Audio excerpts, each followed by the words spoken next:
Whenever a book comes along that challenges the system or exposes the people in charge, it almost always gets banned. 1984 by George Orwell was no different. Some places banned it for being pro-communist, others for being anti-communist.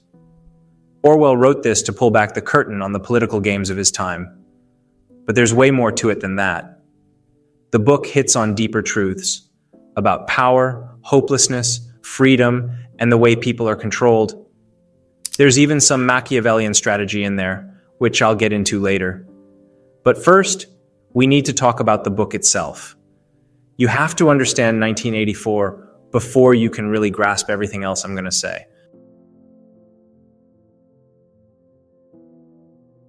"1984 is a dystopian novel about a totalitarian society ruled by the party, with Big Brother as its ever-present figurehead. The world is divided into 3 superstates: Oceania, Eurasia, and Eastasia, locked in a never-ending war. This war isn't about victory, it's about control. By keeping people in a constant state of fear and scarcity, the party maintains its grip on power. In Oceania, the party controls every aspect of life: thought, language, even reality itself. Surveillance is everywhere. Propaganda shapes all beliefs, and independent thinking is a crime. This is the world Winston Smith lives in. He's a member of the outer party, working at the Ministry of Truth, where his job is to rewrite history, so it always aligns with the party's shifting narrative. Despite being surrounded by lies, Winston longs for truth. He begins keeping a diary, an act of rebellion that could get him killed. Addressing his thoughts to O'Brien, a high-ranking party member he suspects might secretly oppose the regime. Then everything changes. He receives a note from Julia, a fellow party member, with just 3 words: "I love you." In a society where romantic relationships and desire are strictly controlled, their affair itself is an act of defiance. They meet in secret, first in the countryside, then in a rented room above an antique shop owned by an old man named Mr. Charrington. For a while, they believe they found a small pocket of freedom. Their rebellion leads them to O'Brien, who claims to be part of the Brotherhood, a resistance group led by Emmanuel Goldstein, the party's greatest enemy. He gives them Goldstein's book, which explains how the party stays in power: endless war, constant surveillance, and the manipulation of reality. But before they can act, they're arrested. They were being watched all along. Mr. Charrington, the shop owner, was a member of the thought police. Winston and Julia are taken to the Ministry of Love, where they are tortured and broken. O'Brien, who was loyal to the party all along, personally oversees Winston's re-education. The goal isn't just to punish him, it's to make him love the party. In the final stage of his torture, Winston faces his worst fear: rats. To escape, he betrays Julia, proving that under enough pressure, love and loyalty mean nothing. By the end, Winston is released, but he's not the same. He's empty. His will to resist is gone. When he looks at a poster of Big Brother, he doesn't just accept the party's rule, he loves Big Brother. This is the party's ultimate victory. Total control, even over thought itself. Now, while 1984 is a work of fiction, Orwell wasn't just making things up. He was drawing from real-world experiences: authoritarian regimes, propaganda, censorship, the rewriting of history. Everything in the novel reflects patterns he saw in the world around him. And that's what makes it so terrifying. Let's talk about it. George Orwell's journey to writing 1984 was shaped by first-hand experiences with imperialism, war, political betrayal, and the rise of totalitarian regimes. Born Eric Blair in 1903 in British-controlled India, Orwell was exposed early to the realities of empire. His father was a colonial official, and in 1922, Orwell himself joined the British imperial system as a police officer in Burma. However, the role left him deeply disillusioned. In his essay, Shooting an Elephant, 1936, he described witnessing the dirty work of empire at close quarters, which fueled his lifelong hatred of imperialism. Unable to reconcile his values with the brutality of colonial rule, Orwell resigned in 1927 and turned to writing. His political awakening intensified when he volunteered in the Spanish Civil War in 1936, joining an anti-fascist militia. Reflecting on his motives, he said, "If you had asked me why I joined, I should have answered, to fight against fascists. And if you had asked what I was fighting for, I should have answered, common decency." During the war, he was shot in the neck by a sniper, an injury he survived. But the most profound impact came from seeing how propaganda distorted reality on both sides. Orwell noted, "I saw great battles reported where there had been no fighting, and complete silence where hundreds of men had been killed. History is being molded." Initially, Orwell supported the Russian Revolution, believing in its promises of equality. But as reports emerged of forced labor, purges, and political repression under Stalin, his faith in communism collapsed. His experiences in Spain only confirmed his fears. Authoritarianism could arise from both the left and the right. This realization became central to 1984. The party's ruthless control in the novel mirrors the oppressive systems Orwell had encountered in both fascist and communist regimes. One of Orwell's key inspirations was Stalinist Russia.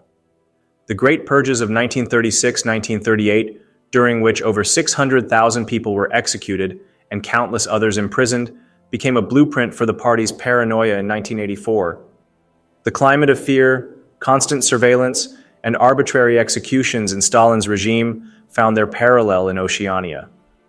Even the party slogan 2 + 2 = 5 wasn't Orwell's invention. It was a real Soviet propaganda slogan, used to promote the unrealistic goal of completing the 5-year plan in 4 years. Orwell used it to illustrate how totalitarian regimes manipulate reality itself. Many characters in 1984 also have real-world counterparts. Emmanuel Goldstein reflects Leon Trotsky, the revolutionary leader exiled and later assassinated by Stalin. Jones, Aronson, and Rutherford symbolize victims of Stalin's purges, while Goldstein's book parallels Trotsky's The Revolution Betrayed. The party's endless purges, show trials, and revision of history are drawn directly from Orwell's observations of totalitarian regimes. But Orwell's critique wasn't limited to Soviet communism. Hitler's Nazi regime showed how mass media could manipulate public perception and enforce ideological conformity. Nazi propaganda, rallies, parades, and scapegoating appears in 1984 through the party's constant displays of power and the ritualistic 2 minutes hate. Just as Hitler used Jews and other minorities as scapegoats, the party vilifies Goldstein and imaginary enemies to maintain control. World War II itself heavily influenced Orwell's writing. When he wrote 1984 and 1948, the war had only ended a few years earlier, but fears of World War III loomed.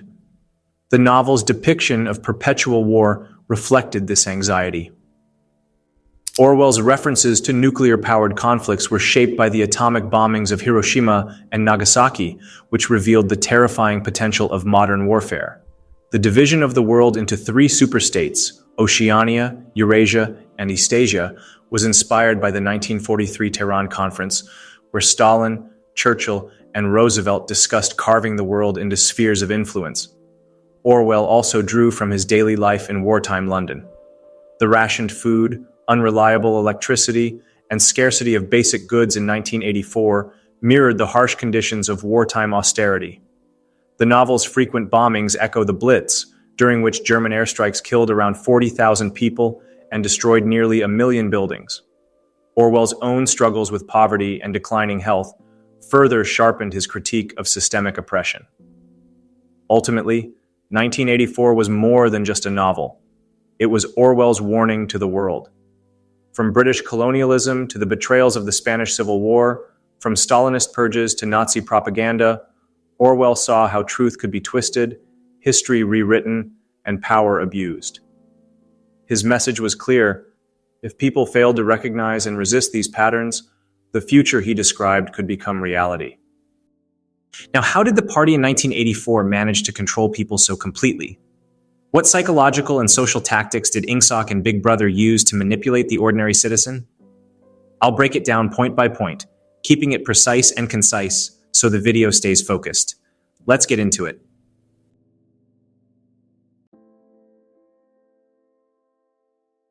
Who controls the past controls the future. Who controls the present controls the past. One of the party's most insidious tactics was the manipulation of history, not just to rewrite facts, but to destroy the very concept of objective truth. The Ministry of Truth, where Winston worked, was dedicated to altering historical records to fit the party's current narrative. Whenever the party changed alliances, economic forecasts, or propaganda claims, historical documents were quietly updated to align with the new version of reality. Photographs were doctored, newspapers reprinted, and old books burned. Winston himself encountered undeniable proof of the party's lies. A photograph showing that 3 men accused of treason were innocent. Yet, possessing such knowledge was dangerous. The party's power didn't lie merely in forcing people to accept lies, but in making them doubt their own memories. O'Brien, Winston's torturer, explained that reality was whatever the party declared it to be. The term doublethink encapsulated this manipulation, the ability to hold two contradictory beliefs and accept both as true. The goal was not merely to convince people of lies, but to make them forget they had ever believed anything else. By controlling the past, the party controlled identity itself. Without reliable memories, individuals couldn't form a coherent sense of self or challenge the regime. This erasure of the past was the first step in stripping citizens of their humanity, leaving them as pliable subjects for Big Brother's rule. And the second was to just get rid of emotions, especially passionate love. They fear love because it creates a world they cannot control. Love, passion, and deep human connection posed a unique threat to the party's authority. True love created loyalties outside the regime, bonds that could inspire defiance. To prevent such threats, the party systematically destroyed the very idea of passionate love. Marriage in Oceania wasn't about affection, but duty. Partnerships were assigned by the party to ensure incompatibility, eliminating emotional bonds. The Ministry of Love brainwashed citizens into viewing sex as a mechanical act for procreation, devoid of pleasure or intimacy. The Anti-Sex League promoted celibacy, teaching that desire should be redirected toward devotion to Big Brother. Winston and Julia's relationship was an act of rebellion, a refusal to let the party control their most intimate feelings. Yet, their love was doomed. Under torture, their bond was shattered. In room 101, faced with his worst fear, rats, Winston betrayed Julia, begging for her to suffer in his place. Julia, too, renounced her love for Winston. This destruction of passion wasn't incidental. It was the party's ultimate victory. Once love was replaced by fear and self-preservation, citizens became emotionally dependent on the regime. Without passionate connections, people had no reason to resist Big Brother's dominion. Now, how would they know who was in a relationship or not, as relationships were banned in the state? This is what I will discuss now.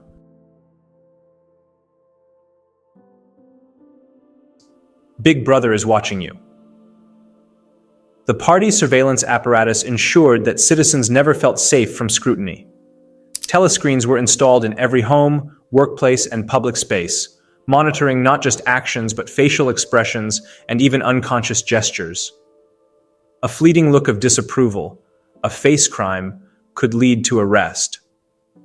Privacy didn't exist in Oceania. Every conversation could be overheard, every movement tracked. The thought police, an invisible force, enforced ideological conformity, arresting people not just for what they did, but for what they thought. Even dreaming of rebellion could lead to imprisonment and torture. O'Brien first allured Winston by pretending to be against Big Brother and knew the location of Winston and Julia. Then, one day the party raided them. The party had its sources. This constant surveillance created an atmosphere of paranoia. Citizens, never sure whether they were being watched, self-censored their thoughts and actions. Fear became internalized, ensuring obedience even when the party wasn't physically present. They were always watching you. Even families from within were not safe from each other.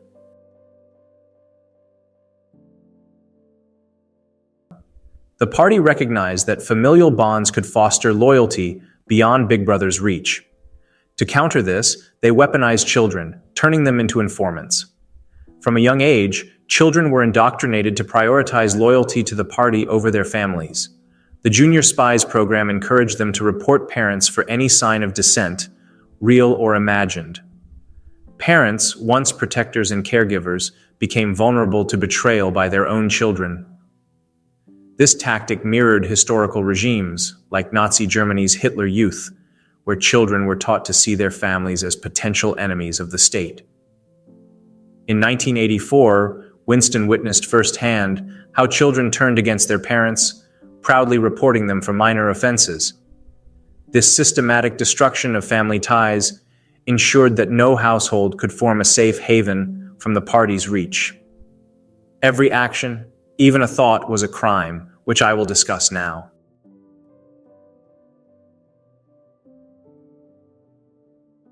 Perhaps the most terrifying aspect of the party's control was the concept of thought crime, the idea that even thinking rebellious thoughts was punishable by death or torture. The party didn't merely want to control behavior, they wanted to dominate minds. Winston's private rebellion began when he wrote in his diary a seemingly small act that was, in fact, treasonous. Simply questioning the party's version of reality made him an enemy of the state. The party's surveillance ensured that even an involuntary expression of doubt could lead to arrest. Thought crime was the foundation of the party's psychological control. By criminalizing independent thought, the regime eliminated the possibility of organized resistance. Fear of punishment silenced dissent before it could take root. There were tactics to control their minds, like newspeak.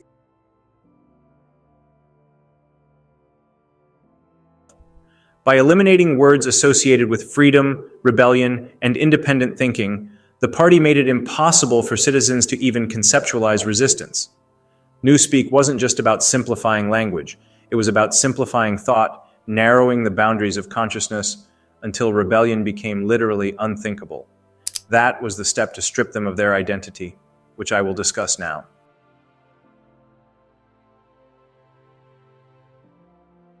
The ultimate goal of Big Brother's control was the complete erasure of individual identity. This was exemplified in Winston's final transformation. After his arrest, O'Brien subjected him to relentless torture, not just to extract confessions, but to break his spirit. O'Brien's torture targeted Winston's core beliefs and memories, the very things that defined him. Modern psychology shows that our memories shape our identity, and by forcing Winston to reject his own experiences, the party erased who he was. Winston's final betrayal, begging for Julia to suffer in his place, marked the collapse of his resistance. By the end, Winston wasn't just physically broken, he was spiritually hollow. He loved Big Brother, not because he was forced to, but because he no longer possessed the will to resist.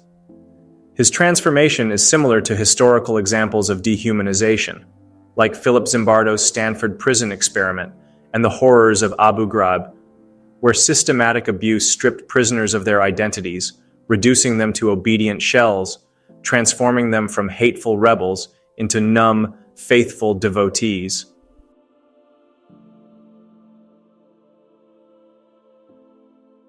The destruction of identity, privacy, family, and love served a dual purpose. It didn't just break people, it redirected their emotional energy toward Big Brother.